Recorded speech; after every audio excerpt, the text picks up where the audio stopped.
The screen showed a number he had never expected to see, and for several seconds, he simply stared at it without touching his phone. He was sitting alone at a small kitchen table, with an unopened envelope beside his coffee and a bank statement glowing in the dark. The investment had not disappeared. It had not doubled overnight either. Something stranger had happened. A payment had arrived, the balance had changed, and suddenly the man was looking at money differently than he had the night before. He opened the envelope. Inside was a document describing something he had once considered boring, a bond. Years earlier, the word would have meant almost nothing to him. Stocks sounded exciting. Crypto sounded dangerous. Real estate sounded expensive. A bond? That sounded like something sitting quietly inside an old person's retirement account. But now, that piece of paper was connected to a decision he had made years earlier, one that had seemed almost too ordinary to matter. He looked at the date printed near the top. Then he looked at the amount. And the question that had been quietly following him for years finally became impossible to ignore. How could something so boring have changed the way he thought about money? Liam here. This channel tells money stories through real situations involving investing, saving, debt, income, financial psychology, wealth building, mistakes, and financial freedom. And just to be clear, this story is for educational and entertainment purposes, not personalized financial advice. If you enjoy learning about money through stories rather than lectures, you can subscribe and follow along. But before we get to that envelope, we have to go back to when the man didn't understand what a bond actually was. Because that misunderstanding was about to cost him something more valuable than money. The envelope was only the final clue. Years earlier, the man had made a decision about bonds without realizing what he was really buying. And the reason he made that decision was sitting inside his monthly budget. At the time, his financial life looked painfully ordinary. Money arrived. Bills followed. Whatever survived the month usually disappeared into groceries, transportation, subscriptions, occasional purchases, and the small expenses that never seemed important individually. He wasn't irresponsible. He simply didn't have much room for mistakes. One month, an unexpected expense could erase what he had planned to save. Another month, a slightly larger paycheck could make him feel comfortable enough to spend more. His bank account was basically a scoreboard for the present. He rarely thought about what his money was supposed to do 5 or 10 years from now. Then one evening, he was looking at his savings and realized something uncomfortable. He had been working for years, but almost every dollar had a job that ended quickly. Rent ended when the month ended. Food disappeared. A purchase became something he owned. A bill became a receipt. Even his savings felt like money waiting for the next problem. That night, he started reading about investing. He learned that when people buy shares of a company, they are buying ownership. Then he found bonds. And this was where his confusion began. A bond wasn't ownership in a company. In simple terms, a bond represented lending money to a borrower under agreed terms. Depending on the bond, the borrower could make interest payments and repay the principal at maturity. The idea sounded almost too simple. You lend money. You receive payments according to the bond's terms. Eventually, the principal is due. But then he saw something that bothered him. Bond prices could move. If the basic idea was lending money and getting paid according to the terms, why would the price of the bond change every day? He thought he had found a contradiction. Would you have had the same reaction? Because this was the exact point where the man could have closed the screen and forgotten about bonds completely. Instead, he kept reading. And the next thing he discovered changed the question. The bond wasn't confusing because the loan itself was complicated. It was confusing because the value of that loan could change before the loan ever reached its end. And he was about to find out why. He eventually came across the idea that became the missing piece. Interest rates. He didn't need a complicated formula to understand the basic relationship. Imagine he owned a bond paying a fixed rate. Then imagine new bonds appeared offering higher rates. Suddenly, his older bond looked less attractive to someone shopping for bonds today. The old bond still had its own terms. But if someone could buy a newer bond offering more income, they might not want to pay the same price for his older one. That meant its market price could fall. And if rates moved the other direction, An existing bond paying a comparatively attractive rate could become more valuable in the market. For the first time, he understood something important. The payment terms of a bond and its market price were not the same thing. That distinction stayed with him. He began thinking less about whether an investment looked exciting and more about what role it was supposed to play. He didn't suddenly become an expert. He still made mistakes. He still had months when spending one. He still looked at his account and wondered whether investing was worth doing when there were so many things he wanted right now. But he started building a small investment habit, not because he believed it would make him rich quickly, because he had finally understood that money could have different jobs. Some money was for this month. Some was for emergencies. Some could be invested for the future. And different investments carried different risks and behaviors. That was a small decision, but it changed how he looked at his entire financial life. He started asking a question he hadn't asked before. What is this money supposed to accomplish? If the answer was stability, he thought differently.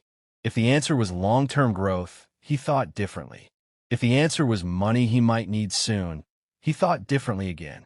And bonds began to make sense inside that larger picture. But understanding the theory didn't prepare him for what happened when the numbers started moving. For the first time, he knew why bond prices could move, but he still didn't know what he would feel when his own investment appeared to lose value without him selling anything. A few months later, he checked his investment account during an ordinary evening. The number was lower. He refreshed the screen. Still lower. For a moment, his stomach tightened. He hadn't sold anything. He hadn't made a withdrawal. Nothing had disappeared from his account. Yet the market value had changed. This was where his old understanding of money returned. If the number was lower, he instinctively felt poorer. But then he remembered what he had learned. A bond can have a stated interest rate and maturity terms, while its market price can change before maturity. If interest rates rise, existing fixed-rate bonds can become less attractive compared with newly issued bonds carrying higher rates. That can push their market prices down. The man stared at the screen again. The investment hadn't suddenly become worthless. The market was simply placing a different current value on it. That distinction sounds small. Emotionally, it isn't, because investors don't experience percentages as abstract mathematics. They experience them as numbers sitting inside an account. He almost sold. The thought was immediate. Why hold something that was going down? Then another question stopped him. What was his purpose? If he needed the money immediately, the decision might be different. If he intended to hold the bond according to its terms, the temporary market price could mean something different. He began paying closer attention to maturity. He learned that holding an individual bond to maturity, assuming the issuer meets its obligations, is different from selling it before maturity. He also learned that bonds aren't risk-free. Borrowers can fail to make promised payments. Inflation can reduce purchasing power. Interest rates can affect market prices. And different bonds can have very different risks. That night, he didn't become fearless. He simply became less confused. And that was more useful. Because once you understand what an investment is supposed to do, a changing number becomes easier to interpret. But his next mistake wasn't about misunderstanding a bond. It was about misunderstanding himself. He had finally stopped panicking every time a number moved. Then life gave him a reason to panic about something much more important than the number on the screen. The turning point arrived during a month when everything seemed to happen at once. A bill was larger than expected. His income didn't stretch as far as he wanted. An expense he had been postponing finally had to be paid. And suddenly, the money he had mentally assigned to the future started competing with the problems of the present. He opened his investment account. There it was. Money he had worked for. Money he had patiently set aside. Money that suddenly looked extremely useful. For several minutes, he considered selling.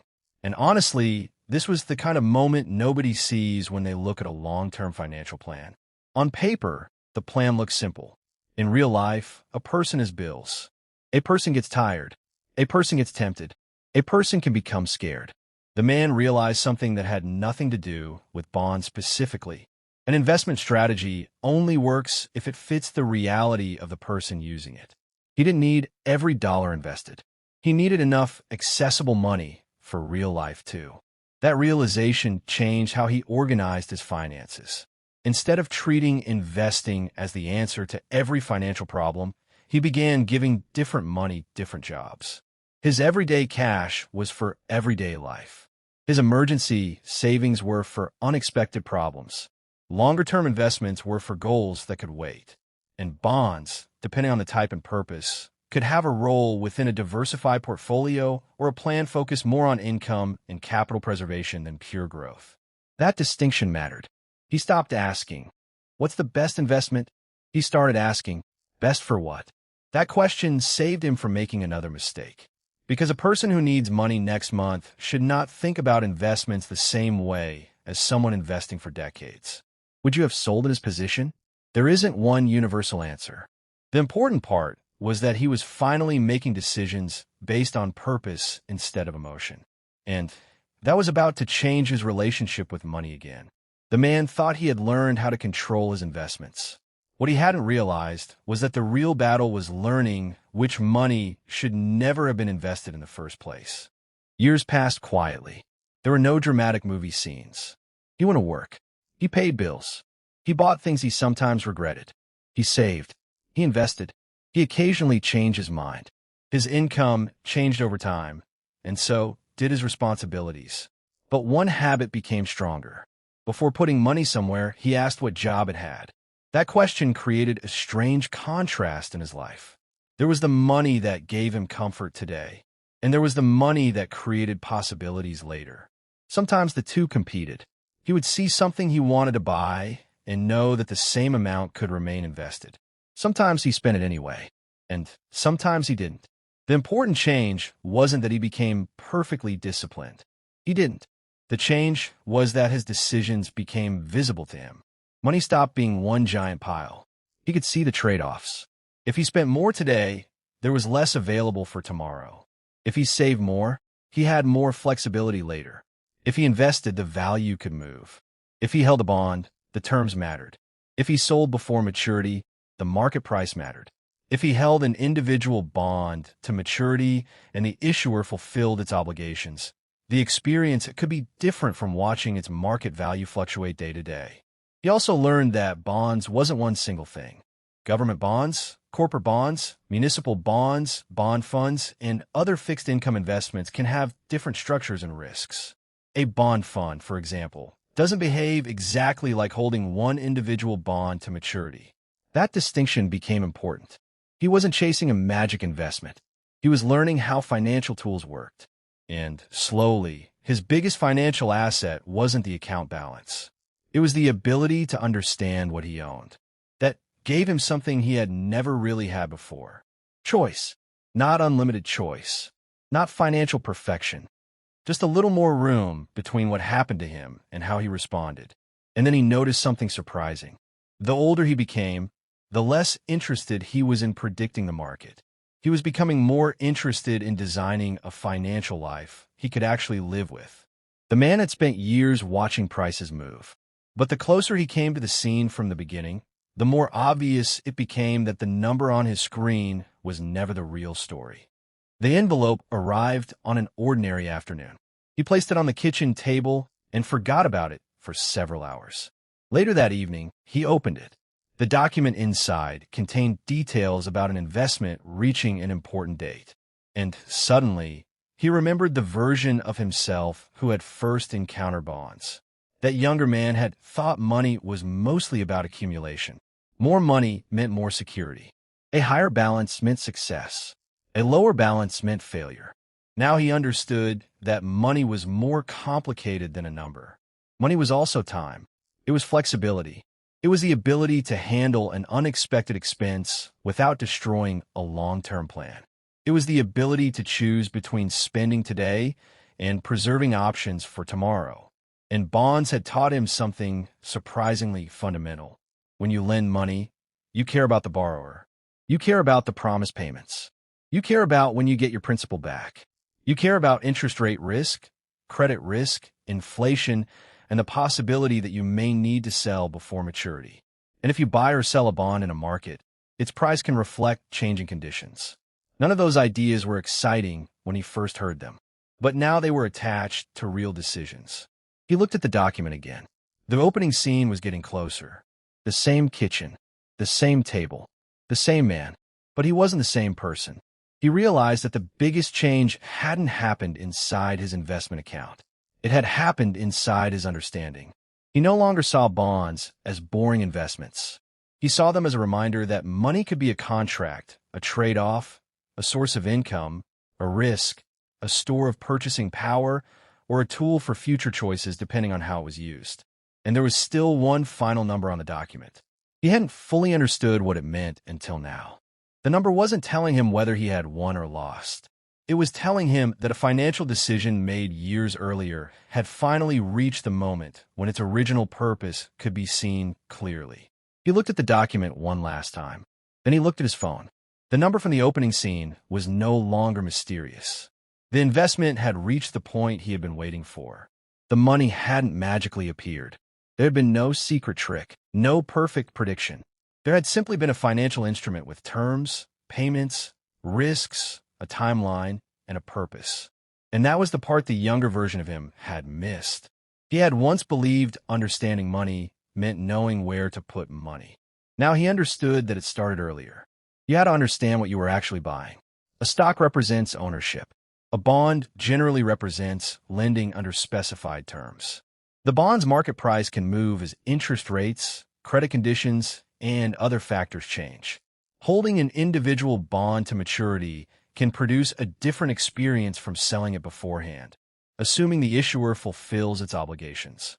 And a bond fund has its own structure and risks. None of this makes bonds automatically good or bad. It makes understanding them necessary. The man finally understood why that envelope mattered.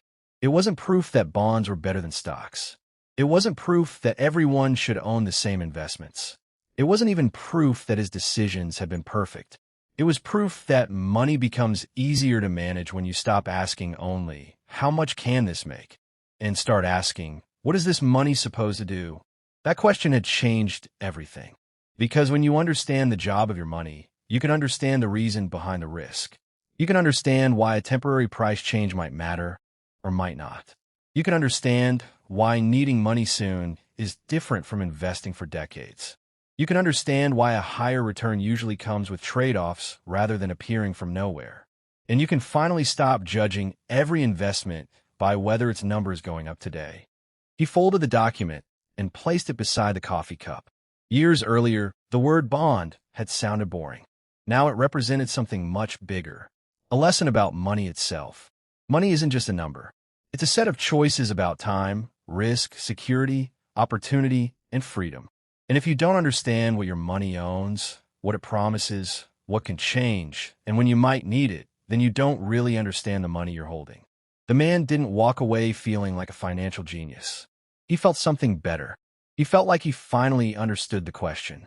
And sometimes, understanding the question is what allows you to make better decisions for the rest of your life.